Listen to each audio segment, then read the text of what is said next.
જય સ્વામિનારાયણ। ઉનાળામાં આપણે જુદા જુદા પ્રકારના વિવિધ અથાણાં બનાવતા હોઈએ છીએ। તેમાંનું એક છે ગુંદાનું અથાણું। તો આજે આપણે આખા ગુંદાનું અથાણું કેવી રીતે બનાવી શકાય અને સાથે એને સ્ટોર કરવાની રીત તમને મારી રીત પ્રમાણે શેર કરું છું, અને સાથે ટિપ્સ પણ શેર કરીશ કે જેથી કરીને ગુંદા લોંગ ટાઈમ સુધી એવા ને એવા રહી શકે ને અંદર કોઈ પણ જાતની જીવાત પણ ના પડે। ગુંદાનું અથાણું બનાવવા માટે આપણે ગુંદા લેવાના છે। આખા ગુંદાનું અથાણું બનાવવા માટે આપણે મીડિયમ સાઇઝના જ ગુંદા લેવાના હોય છે। આ રીતના મીડિયમ સાઇઝના ગુંદા હોય છે તેની હંમેશા પસંદગી કરવાની। હવે આપણે અથાણું બનાવવા માટે સૌપ્રથમ કેરી લઈ લેવાની છે। 500 ગ્રામ જેટલી ખાટી કેરી લીધેલી છે। કેરીને પાણીથી ધોઈને લઈ લીધેલી છે।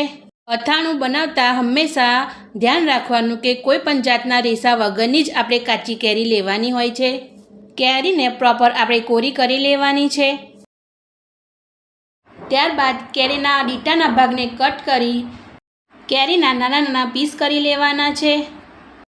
કેરીના નાના નાના પીસ કરવા માટે આ રીતના એને કાપી લેવાની છે। તેના આ રીતના નાના નાના પીસ તૈયાર કરી લેવાના છે। મેં મીડિયમ સાઇઝના કેરીના આ રીતના પીસ તૈયાર કર્યા છે। હવે કેરીને આપણે આથી લેવાની છે। તેના માટે મેં અહીંયા વ્હાઇટ સોલ્ટ લીધેલું છે। 12 મહિનાનું અથાણું બનાવવા માટે આપણે વ્હાઇટ સોલ્ટનો જ ઉપયોગ કરવાનો હોય છે। ત્યારબાદ અંદર હળદર એડ કરવાની છે। 1/2 ટીસ્પૂન જેટલી હળદર એડ કરેલી છે। હવે આપણે કેરીમાં હળદર અને મીઠું મિક્સ કરી લેવાનું છે। મિક્સ થઈ જાય ત્યારબાદ એને ઢાંકીને આપણે 6 થી 7 કલાક માટે રહેવા દેવાની છે। કેરીના ચીરાને આથ્યા વગર પણ આપણે ડાયરેક્ટ ગુંદાનું અથાણું બનાવી શકીએ છીએ। મેં અહીંયા કેરીના ટુકડાને આથીને બનાવેલું છે। કેરીના ટુકડા અથાય ત્યાં સુધીમાં હવે આપણે ગુંદાને ધોઈ લેવાના છે। ગુંદામાં રહેલો કચરો દૂર કરવા માટે તેને સરખી રીતે આપણે પાણીથી ધોઈ લેવાના છે। હવે એને આપણે ચાળણીવાળા વાસણમાં કાઢી લેવાનું છે, જેથી કરીને બધું જ પાણી એનું સુકાઈ જાય અને આ રીતના ગુંદા કોરા થાય એટલે એને કટ કરી લેવાના છે। આખા ગુંદાનું અથાણું બનાવવા માટે ગુંદામાંથી આગળનો ડીટાનો ભાગ રહેવા દેવાનો છે અને આ રીતના ગુંદા લેવાના છે।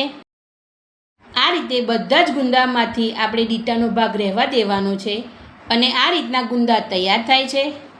6 થી 7 કલાક બાદ મીઠા હળદરવાળી કેરી પણ આપણી તૈયાર થઈ ગઈ છે। મીઠા હળદરમાં અથાઈ ગયા બાદ આ રીતનો કેરીનો કલર આવે છે। મીઠા હળદરવાળા પાણીમાંથી કેરીને આપણે કોરી કરી લેવાની છે। તેના માટે અહીંયા મેં કોટન કાપડ લીધેલું છે અને તેની ઉપર આપણે કેરીના પીસને સૂકવી લેવાના છે। 1 થી 2 કલાક માટે કેરીના પીસને સૂકવી લેવાના છે।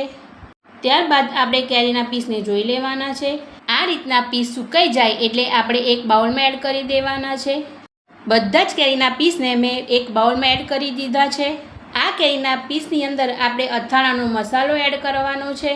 અહીંયા મેં 250 ગ્રામ જેટલો ખાટા અથાણાનો મસાલો એડ કરેલો છે।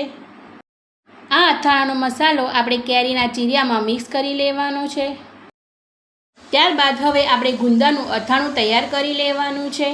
તેના માટે કોઈ પણ એરટાઇટ બરણી લઈ લેવાની છે। અહીંયા મેં કાચની બરણી લીધેલી છે, તેને સરખી રીતે ધોઈને લઈ લેવાની છે। હવે બરણીમાં દિવેલ અંદર એડ કરવાનું છે। હવે આપણે ટિપ્સ જોઈ લઈએ। કોઈ પણ એરટાઇટ બરણીમાં આપણે અથાણું ભરવાનું હોય છે, તેમાં આ પ્રમાણે ચારે બાજુ બરણીમાં દિવેલ લગાવવાથી કોઈ પણ જાતની અંદર જીવાત પડતી નથી અને અથાણું આપણું લોંગ ટાઈમ સુધી સારું રહે છે। આ રીતે ચારે બાજુ બરણીમાં આપણે દિવેલ લગાવી દેવાનું છે। તમને જો મારી આ ટિપ્સ અને રેસીપી ગમી હોય તો લાઈક અને શેર ચોક્કસ કરજો અને મને કોમેન્ટમાં પણ જણાવજો કે તમને મારી આ અથાણાની રેસીપી કેવી લાગી। આ રીતે બરણીમાં આપણે દિવેલ લગાવી દીધા બાદ હવે આપણે અથાણું બનાવી લેવાનું છે। તેની માટે બરણીમાં આપણે પહેલાં ગુંદાને એડ કરવાના છે। ડીટા સાથેના ગુંદા થોડા પહેલાં અંદર એડ કરવાના છે અને ઉપરથી મસાલાવાળી કેરીને અંદર એડ કરવાની છે। આ રીત પ્રમાણે આપણે બધા જ અથાણાને અંદર એડ કરતું જવાનું છે। ગુંદા અને ગુંદાની ઉપર મસાલાવાળી કેરી, ત્યારબાદ ફરી એક વખત ગુંદા એડ કરવાના છે અને ઉપરથી મસાલાવાળી કેરી અંદર એડ કરવાની છે અને ચમચાની મદદથી ચારે બાજુ સરખું કરતું જવાનું છે। આ રીત પ્રમાણે બધું જ અથાણું આપણે બરણીમાં ભરી દેવાનું છે અને આ રીતના ગુંદા કેરીના અથાણાના લેયર તૈયાર થાય છે। હવે મેં અથાણામાં એડ કરવા માટે સિંગ તેલ લીધેલું છે. તેલને મેં ગરમ કરી લીધું છે અને તેલ ઠંડુ થાય ત્યારબાદ હવે આપણે એને અથાણામાં એડ કરવાનું છે. અથાણું ડૂબે ત્યાં સુધી તેલને એડ કરી દેવાનું છે. અથાણું બરણીમાં ભર્યા બાદ 1 દિવસ બાદ જ અંદર તેલ એડ કરવાનું છે. આખા ગુંદાનું અથાણું અથાતા 10 થી 12 દિવસ લાગે છે. એક ખાસ ધ્યાન રાખજો કે ગુંદાને આપણે વચ્ચે હલાવવાનું નથી, તેને એ જ લેયરમાં રાખવાનું હોય છે.